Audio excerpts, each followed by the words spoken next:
Bharatiya Janata party एक तरफ दम भरती है ना, एक अकेला 70 भरेंगे, डर और आपको क्या भी हुआ? है कि पीछे खंजर घोपेंगे और ये बता रहे हैं छींटे भी नहीं पड़ेंगे उसके? अरे काहे के खंजर? राजनीतिक पार्टी दूसरी राजनीतिक पार्टी पे खंजर घोपेगी? काहे के लिए घोपेगी खंजर भाई? हर पार्टी का अपना संविधान, अपना एजेंडा, अपनी नीतियां, अपना नेता होता है। ये तो हमारे साथ दुर्भाग्य हुआ कि हमारे परिवार में क्लेश हो गया, झगड़ा हो गया, नहीं तो किसी की हिम्मत थी? परिवार के आदमी से कौन लड़ेगा? छोड़िए उस बात को। लेकिन ये बात तय है कि नीतीश बाबू को तीसरे नंबर की पार्टी बिहार में बनाया है, तो हमने बनाया अपनी पार्टी के कैंडिडेट खड़े करके। देखिए, राजनीतिक पार्टी एक दूसरे के साथ होती है, 24 सीटों के लिए मारामारी होती है। हर पार्टी चाहती है कि हमको ज्यादा मिले, लेकिन हमें दोनों गठबंधनों में काम करने का तजुर्बा है। और हम ये दावे के साथ कहते हैं कि बीजेपी ने जो गठबंधन धर्म निभाया है वो कांग्रेस नहीं निभाती है, और कांग्रेस अभी भी यही करेगी। अभी पंजाब में क्या करिए, बैठे हैं आप वाले, पंजाब में क्या करिए? एक दूसरे को गाली दे रहे हैं। दिल्ली में क्या कर रहे हैं? एक दूसरे को गाली दे रहे हैं। लेकिन इनके 282 सीटें आई थी और हमारे स्वर्गीय रामविलास पासवान जी को पूरा मान सम्मान देके मंत्री बनाया। उसके बाद 303 सीटें आई, फिर दोबारा इन्होंने मान सम्मान दिया और मंत्री बनाया। तो ये गठबंधन निभाना आसान नहीं है। जो नीतीश कुमार की तो हिस्ट्री देखी ना, कभी आया राम गया राम, इधर चले गए, वो सिर्फ स्वार्थ की राजनीति करते हैं। अब वो उनका जमाना लग गया, नीतीश बाबू खत्म मामला। नीतीश बाबू ने पिछली बार बकायदा ओपन डिक्लेरेशन की थी कि ये मेरा आखिरी चुनाव है। और बुरा मत मानना, नीतीश बाबू के राज्य में बिहार कहाँ पहुंच गया है? अभी भी पिछड़े राज्य का दर्जे की डिमांड कर रहे हैं, अभी भी बीमारी राजू कह रहे हैं, अभी भी 3 हत्याएं रोज होती है, अभी भी जंगल पार्ट 2 चल रहा है। ये जंगल पार्ट 2। जल्दी से चर्चा में कुलदीप कुमार को मिले। कुलदीप कुमार जी, ये तो सच्चाई है। एक तो दिक्कत यही हो जा रही है कि राज्य चुनाव में शत्रुवत और लोकसभा चुनाव में मित्रवत, ये व्यवहार कैसे चल पाएगा? देखिए अर्पिता जी, इस देश की जनता को भली भांति पता है कि राज्य के अपने चुनाव होते हैं, निकाय के अपने चुनाव होते हैं, अपने मुद्दे होते हैं, और लोकसभा के आम चुनाव एक अलग चुनाव होते हैं, उस पर अलग तरह की चीजें काम करती हैं। तो मैं ये कहना चाहता हूं कि यहाँ जो भी अभी चर्चा हो रही है, भाजपा के मित्र भी बैठे हैं, हमारे एलजेपी के साथी भी बैठे हैं, मैं सबको बताना चाहता हूं कि आज देश के यशस्वी प्रधानमंत्री जिनको कहते हैं नरेंद्र मोदी जी की जमीन जो है वो हिल चुकी है। आज उनका जनाधार लगातार घटता जा रहा है, चाहे वो कर्नाटक की बात हो, चाहे वो हिमाचल की बात हो, चाहे वो दिल्ली के निगम के चुनावों की बात हो, देश भर में उनका जनाधार लगातार घटता जा रहा है। क्यों? क्योंकि उन्होंने केवल जनता से 9 साल में झूठे वादे किए हैं, देश में नफरत की राजनीति करने का काम किया है, देश को नफरत की आग में झोंकने का काम किया है। उन्होंने नफरत की आग में देश को झोंकने। मेरी बात पूरी हो जाए पहले एक बार। समझ गई मैं, बीजेपी के लिए समझ गई सर। मैं बहुत देर सुन रहा हूं सब लोगों को, आपने बहुत देर बाद मुझे मौका दिया है ना। तो देखिए, तो मैं वही बता रहा हूं, तो उन्होंने नफरत की आग में देश झोंकने वो किया है, और आज देश बदलाव चाहता है। और इंडिया जो गठबंधन है वो देश की उम्मीदों का गठबंधन है, वो गठबंधन है जो इस देश से महंगाई की समस्या को दूर करेगा, जो बेरोजगारी को दूर करेगा, जो किसानों का एमएसपी देने का काम करेगा, जो जवानों की किसानों की लड़ाई लड़ने का। फिर से पार्टी मजबूत बन रही है, मानते हैं आप ये? देखिए, मैं एक बात कहता हूं, ये आप लोग अपना एनालिसिस करिए ना, कौन मजबूत हो रहा है? हम तो कह रहे हैं इंडिया मजबूत हो रहा है। अभी आप एनालाइज कर रहे थे ना, आपने बीजेपी के लिए एनालाइज करके बता दिया। मुझे लगा इसमें बहुत माहिर हैं आप, इसलिए मैंने कांग्रेस को लेकर पूछ लिया। फिर उधर भी छोड़ दीजिए फिर। अरे उनको इंडिया से बड़ी चिड़ हो रही है, 38 दल के साथ गठबंधन चला रहे हैं, अली बाबा के 40 चोर आजा बेटा मेरी और मोदी जी उसके पैर पकड़ने जा रहे हैं। इसके बाद 2 सीटें नहीं लोकसभा के अंदर, इस पे 1 सीट नहीं लोकसभा के अंदर, पार्टी को कमजोर कह सकते हैं ना मजबूत कह सकते हैं। आज मुसीबत में है सर, समझ रही हूँ मैं। चलिए दूसरा सवाल। अरे मैं तो कह रहा हूँ मजबूत है, मजबूत है सर। अर्पिता जी, इंडिया दिल्ली में कांग्रेस पार्टी ज्यादा मजबूत है, और अभी 24 आते आते और मजबूत हो जाएगा। पंजाब में भी वो मजबूत होगी सर, कांग्रेस पार्टी मजबूत हो रही है ना फिर। अरे ये आप छोड़िए ना, इसकी टेंशन आप मत लीजिए, कौन चुनाव जीतेगा वो हम कर लेंगे। मैं तो सवाल पूछ रही हूं, टेंशन क्यों लूंगी? हम लोग ठीक है।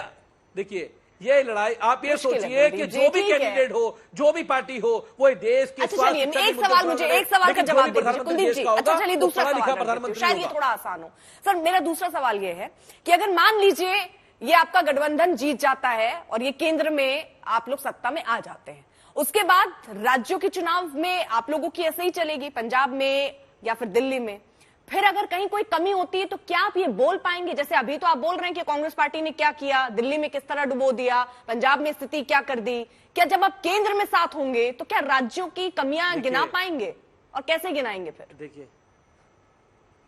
देखिए आपने वही बात की है जो जनता चाहती है। जनता भी ये चाहती है कि इंडिया गठबंधन जीते, और इंडिया गठबंधन जीत रहा है। ये बात आपने भी अभी सुनिश्चित कर दी अपने उससे। लेकिन मैं कह दूं, ये जो बातें आप कह रहे राज्य में लड़ेंगे नहीं लड़ेंगे, ये सब बात की बातें हैं। अभी तो देश का आम चुनाव है। अभी सबका एक ही मत है कि देश को बेरोजगारी से बाहर निकालना है, देश को नफरत की राजनीति से बाहर निकालना है, इंडिया गठबंधन देश को महंगाई से बाहर निकालना है। भाई आज युवा भटक रहा है, किसान भटक रहा है, सब लोग परेशान है। आप बताइए,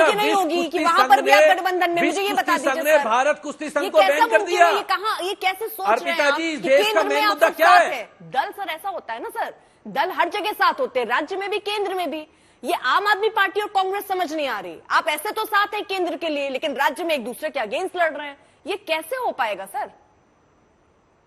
अरे देखिए, ये आप मत सोचिए इस पे, आप ये हम करेंगे, ये हमें पता है कैसे हो पाएगा, ये हम कर लेंगे।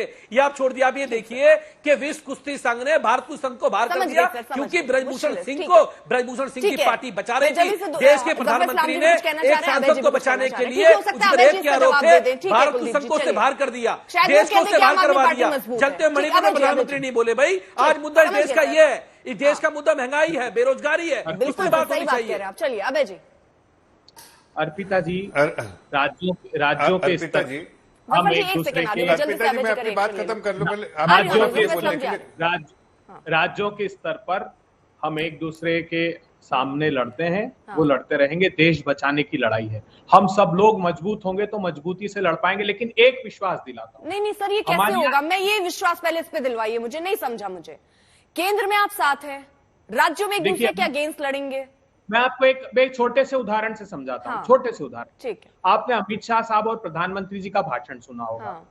आपने इतना गंभीर आरोप लगाया था कि प्रधानमंत्री जी की हत्या करने के लिए पीएफआई के आतंकी काम कर रहे हैं। उनकी गिरफ्तारियां हुई, प्रतिबंध लगा दिया। जानती हैं क्या किया प्रधानमंत्री जी और अमित शाह साहब ने?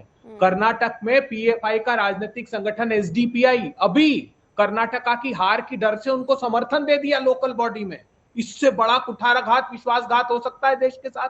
सैफुल्लाह फारूक आतंकवादी को टिकट दिया, तारिक अहमद मीर आतंकवादी को टिकट दिया, तालिब हुसैन जो पाकिस्तान से हथियार सप्लाई करता था अमित शाह का मन साझा करता है। तो ये परहेज नहीं करते आतंकवादियों का साथ लेने में भी। हम लोग ऐसा नहीं करेंगे कि बाप बेटी की सरकार है, कश्मीर में जाकर आरोप लगाया और पीडीपी के साथ गठबंधन कर दिया। नेशनली करप्ट पार्टी एनसीपी, और रात के अंधियार में बुलाकर अजीत पवार को फडणवीस साहब कहे कि आओ चुपचाप अपन शपथ ले लेते हैं। परिवारवादी पार्टी शिवसेना को बताए, अकाली दल को बताए और सत्ता की भूख मिटा ले। ऐसा हम लोग नहीं करेंगे। राज्य में अलग है तो राज्य में आमने सामने लड़ेंगे, लेकिन देश बचाने की लड़ाई सब लोग एक साथ लड़ेंगे। ठीक सर।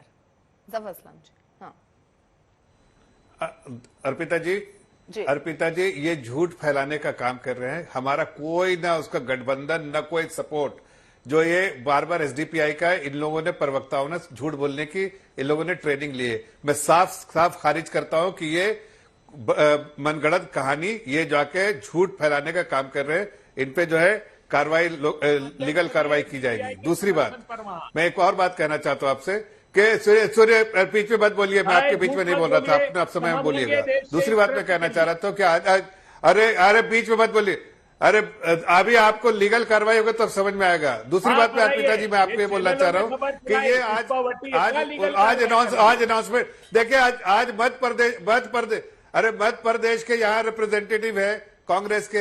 यहाँ पर बिहार से जो है वो जो नीतीश कुमार की पार्टी के हैं, और यहाँ आप जो है वो दिल्ली के हैं, आपकी पार्टी के दिल्ली के रिप्रेजेंटेटिव है। आप देखिए, आपने अनाउंसमेंट किया है कि वो दिल्ली में तो लड़ती है, कांग्रेस के खिलाफ लड़ेगी, बिहार में वो नीतीश कुमार के खिलाफ लड़ेगी, और मध्य प्रदेश में वो नीतीश कुमार कांग्रेस के खिलाफ लड़ेगी। ये सारे लोग आपस में ही लड़ रहे हैं। और ये देश को क्या, ये सब इसलिए कि सबको सत्ता की भूख है। इनको दिखाना है कि मेरे वोट परसेंट बढ़ सकते हैं। आपको कांग्रेस को देखा कि मैं फिर से ताकत मेरी हो रही है। कहीं ना कहीं जेडीयू समझता है कि मैं इनके कंधे पर पड़ के कहीं और हम ताकतवर दिखेंगे, इसलिए कि इनको तो कहीं ना कहीं चिराग पासवान जमीन में ढकेल दिया है। ऐसे में ये आपस में ही लड़ते रहेंगे। जनता समझ चुकी है कि इनको सत्ता की लालच है और सत्ता की लालच में एक दूसरे को जो आप इनका जो इंडिया के खिलाफ एक गठबंधन, जो घमंडिया गठबंधन साथ आ रही है, हमें कोई चिंता नहीं, ये साथ है, ये साथ ही लड़ेंगे, आपके सामने लड़ेंगे। और आज जो बोल रहे हैं, आप देखिए इलेक्शन आते आते तक बॉम्बे में ही अभी जो इनकी जो मुंबई में जो मीटिंग हो रही है, उसी में आप देखिएगा कि लड़ाई झगड़ा उसी में हो जाएगा। पवार साहब आएंगे कि नहीं मालूम नहीं, सबको डर लग रहा है पवार साहब आएंगे कि नहीं। उधर वो लग रहा है कि इनके ही कांग्रेस पार्टी के जो है एक बड़े नेता जो पहले मुख्यमंत्री रहे वो आएंगे कि नहीं। वो अपने चक्कर में है कि कहीं और कहीं मिल जाए मौका। सब दरवाजा ढूंढ रहे हैं कि कहां से अंदर चले जाए, कोई खिड़की मिले उसमें से कूद के कहीं सत्ता के अपनी भूख मिटा ले। सब दरवाजे बंद है, सुन लोग, अबे दुबे जी, सब दरवाजे बंद है। नीतीश कुमार के लिए, आप लोग के लिए भी, जनता के दरवाजे सिर्फ खुले हैं, जनता के चिंता के दरवाजे खुले हैं, जनता के लिए काम होगा, जनता की समस्याएं दूर करने के लिए। ठीक है अबे जी। हाँ। अर्पिता जी देखिए, हमारे अरविंद वाजपेयी जी के लिए एक बात तो कह सकता हूँ, इनके कार्यालय पे डॉपलर रेडार लगा है। ये डॉपलर रेडार मौसम वैज्ञानिक का काम करता है। ये इसीलिए इतना ज्यादा एडवर्स हमारे खिलाफ नहीं बोलते, इनको पता है 24 के बाद इन लोगों को साथ में आना है। हमको हमारी सिंपैथी इसलिए कि मैं बहुत मान्यता है मेरी, मैं बहुत आदर करता था रामविलास पासवान। हृदय से दुख हुआ मुझे जब उनका सामान बाहर फेंक दिया ना, मैं बहुत पीड़ा हुई, सच मानिए। मैं वो मैडम का भी बहुत आदर करते थे, सोनिया जी का, और मैं व्यक्तिगत रूप से भी आदर करता हूँ। बात रही महाराष्ट्र की, अभी कह रहे थे ना साहब, तो जो आपने खरीद फरोख्त की सरकार बनाई ईडी के माध्यम से महाराष्ट्र की, उसके बाद के परिणाम बता रहा हूँ। कस्बा पेट का चुनाव हम 25 साल के बाद जीते हैं। वहां 5 एमएलसी में से 4 एमएलसी के चुनाव आप हारे हैं। नागपुर में लगातार 3 साल से हार रहे हैं। उसके पहले कोल्हापुर का उपचुनाव हम जीते हैं। राजस्थान, छत्तीसगढ़ के उपचुनाव 25 और 21 हजार वोट से जीते हैं हम। तो ये कर्नाटक प्रतिबिंबित होगा देश में। 2024 में सफाया हो जाएगा, आपके 40 सीटें भी नहीं आएंगी। इस शो को याद रखिएगा, ये अरविंद वाजपेयी जी 24 के बाद हमारे साथ होंगे। मैं आज लिख करके दे रहा हूँ आपको। ये जो भाई भतीजे अलग अलग हो गए ना लड़के, वो भी सब एक साथ आ जाएंगे, आज गारंटी लीजिए। क्योंकि 2004 के चुनाव के बाद भी 335 सीटों का दल हमारा बना था। सपा बसपा ने समर्थन नहीं दिया था, लेकिन चुनाव के बाद वो भी साथ में आ गए थे। लेफ्ट के अरे भाई सुनिए, इनको लगता है मैंडेट दिया है, नीतीश कुमार जी ने मैंडेट दिया क्या? लेकिन चुनाव के बाद 335 सीटों का दल हो गया, लड़खड़ाते हुए साथ में होंगे। नहीं, ऐसा लग रहा है अर्पिता जी, ऐसा लग रहा है आपका जमीन में फंस नीतीश कुमार। आप याद रखिएगा इसको।